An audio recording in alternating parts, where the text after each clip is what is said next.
Good afternoon, everyone. And we are starting now the closing session of this second conference on international politics and defense of Catalonia. We really hope you have enjoyed the 3 sessions and found them interesting and insightful. We want to thank again our 3 amazing speakers for your presence and participation today in this event. We are really honored. And we will now draw some conclusions and remarks and learnings on all this content that we have gone through during the day.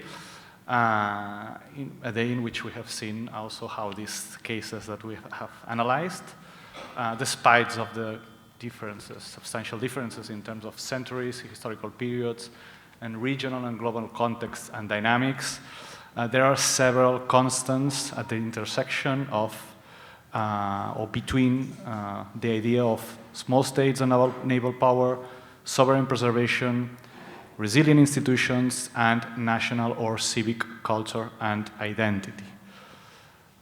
We'll start now with these conclusions and learnings. I will explain some of them, and then Paul will continue and we'll officially close not only the session, but also the conference today. So today, first of all, we have seen how maritime states, or in the case of maritime states, the importance of establishing a well-integrated relation of interdependence between hinterland and foreland, which connects the needs of local economy and industry with foreign trade, route design, and prioritization, and which also serves to promote further industrialization of the country. We have also seen the importance to think not only in terms of high-scale harbors with capacity to compete internationally with trade rivals, but also of establishing national networks of ports and naval infrastructures, including shipbuilding and diversification of value chains. Specifically looking at the Dutch and Aragonese Crown cases, they show how institutions and non-hierarchical systems of governance not only matter, but they can actually make a difference in terms of collective involvement in building high resilient instruments of power projection. Additionally, in the case of Singapore, this also applies to the adherence currently to rule of law as a source of predictability. At the same time, high-quality centralized institutions can also help to shape national identity in the long term, making societies more cohesive and resilient to internal and external threats, and thus fostering entrepreneurship, innovation, better economic performance, and at the same time, national security. Another important idea that we want to highlight is the relevance of well-established and secured supply chains, not only for military, but also for civilian purposes, with available alternatives identified in case of explosion of geopolitical risk, such as potential military conflicts in supply countries. Looking specifically at the Dutch case, it shows us the relevance of vindicating national heroes, in this case connected to maritime tradition and warfare, and how this is important in shaping and strengthening national identity. In other words, to vindicate national heroes, and this is especially important for us in Catalonia, doesn't make you a Nazi or a far-right oriented person. This is something that we need to assume as fast as possible in general. Existential vulnerability and economic fragility can be reversed if the proper long-term strategic decisions are taken and followed through, such as the case of Singapore has shown. This is also something that is currently an important learning for Catalonia today.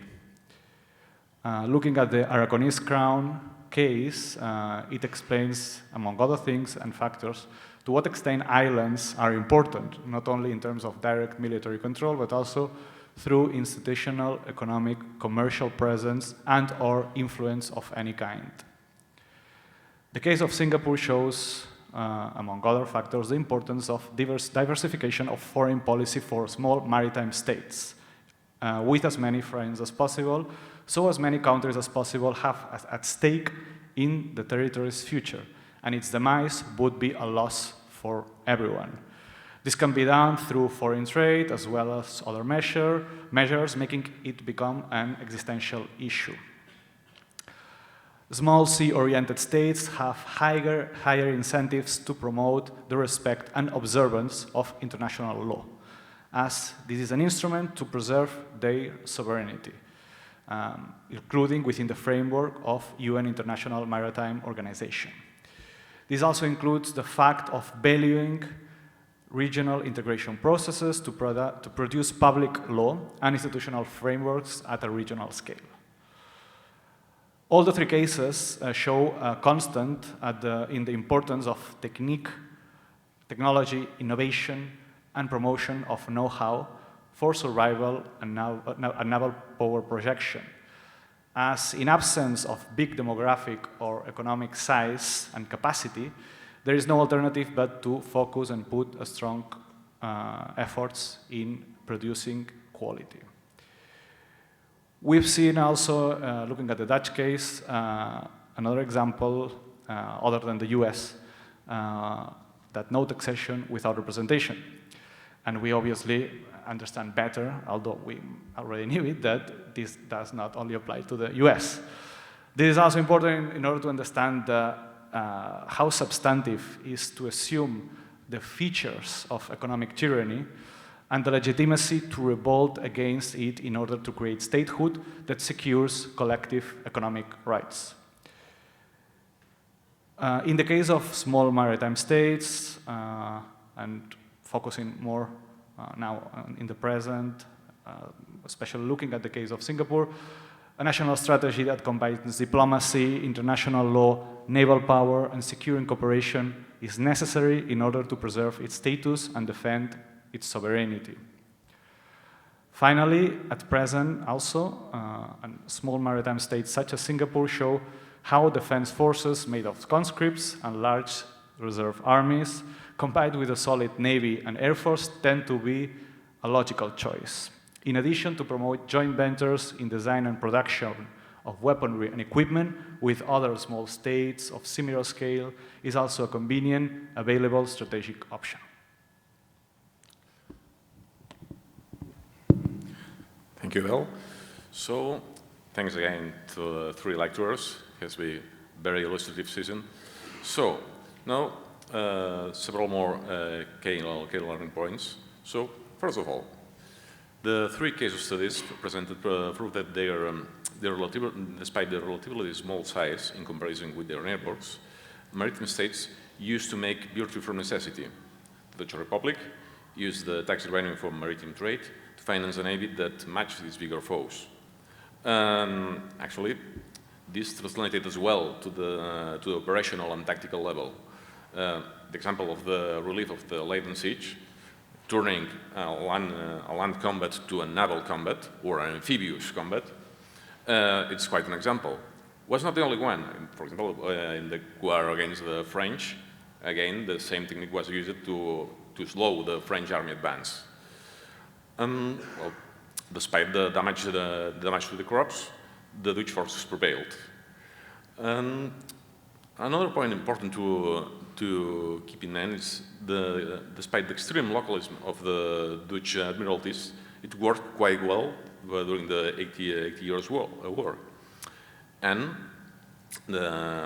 having 5 admiralties plus the Dutch Navy and the East India Company, they fought well and prevailed. There is a kind of connection with the Crown of Aragon collaboration and competition, because being a composite monarchy, they have different territories, different fleets, armies, and admiralties. And I think here is a kind of connection with both the pre-modern Crown of Aragon and the Dutch Republic. 3 centuries later, Singapore, by becoming a maritime entrepot, achieved similar results against even bigger threats than the Dutch Republic faced. Actually, the maritime city-states has had a deterrence that avoided direct war with their neighbors. That's quite an effective deterrence. Second point is that becoming a maritime state is achieved by a coalition of interests. You have merchants that need protection for their ships. That protection, the Navy, must be paid, so the state needs to find funds that are already provided by the merchants and from the maritime trade, and so with negotiation with the courts, and this has political impact regarding the pactism between the crown, the army, and the merchants. This virtuous circle has worked in different ways in the three case studies. The Catalan mercantile aristocracy, represented in the medieval institutions, arranged deals with the count kings and the successive powers in the Crown of Aragon monarchy. The Dutch merchants were present at the State Generals as well, while the very nature of Singapore leaves no place for sea blindness. It's quite clear. And everybody, citizens, corporations, and decision makers, are keenly aware about the need of keeping the sea lines of communications open. Third point is that there's nothing easy and automatic in building a maritime state. Neither of the case studies was built overnight or disappeared suddenly.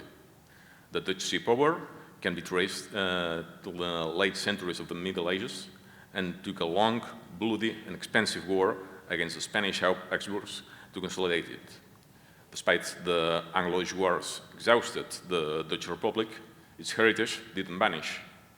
It reaches till the present. The Catalan Aragonese crown expanded in the Mediterranean in successive waves between the 13th and 15th centuries. By joining the Spanish monarchy, the maritime culture didn't cease to exist. And actually, the codification of maritime international law, the Sea Consulate Book, remained in use for a long time. It's hard to predict the future of Singapore, but there's no doubt that the city-state has strong foundations to face what the future whatever brings. And the last point, another to be retained, is that the tension between maritime and continental interest. If you are not an island like Britain, a balance has to be achieved. The Catalan Aragonese crown, by its composite nature, struggled against these tensions. Having a pair of powerful neighbors, Castile and France, made it impossible to neglect the land borders. A very similar case was the one of the United Provinces of the Netherlands, the Dutch Republic, against the Spanish Habsburgs or the French.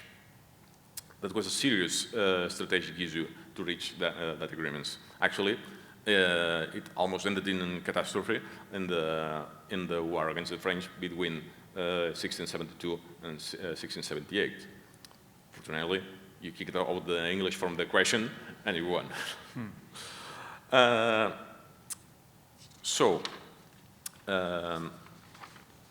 This balance has to be arranged between Navy and land defense, and those advocating for a strong Navy. By fortune and hard work, Singapore has no need to fight a war since its independence. However, to foster deterrence against land and sea aggressions remains an issue to be faced. An universal conscription model, inspired in Israel, remains at the core of the land deterrence. On the other hand, a strong professional Navy, able to operate in the near seas and abroad, is maintained by the city-state. Anyway, we have seen that all these connections can be illustrative for both scholars, decision makers, and citizens as well. And we hope that our modest but strong contribution will be kept in mind for years to come. Anyway, I think that in all for today, as closing remarks, we can talk more about that. But I think that it's important to have final points, i això ho farem en català perquè per alguna cosa és la llengua de l'imperi. Bé, de nou, primer de tot, gràcies per seguir aquí, per haver vingut altre cop, perquè això que veieu aquí es fa justament amb el suport de socis o gent que aneu venint, tant el Catalonia Global com la SEM som associacions que no treballem amb diners públics, perquè ni ens els donarien ni els donem, valorem massa la nostra independència i, gràcies a vosaltres, això tira endavant. A partir d'aquí, com sempre, tot això ho penjarem als nostres canals de YouTube, vull dir, estarà disponible per la consulta. I en qualsevol cas, si voleu seguir acompanyant-nos en aquest viatge, tant el Catalonia Global fent-vos patrons com la SEM fent-vos socis, doncs us estarem molt agraïts si ens voleu acompanyar. A partir d'aquí, doncs, ho deixaríem aquí i mil gràcies de nou per haver vingut. Ja sé que potser no toca, però com deien els obrim pas, vosaltres sou els imprescindibles. Moltes gràcies.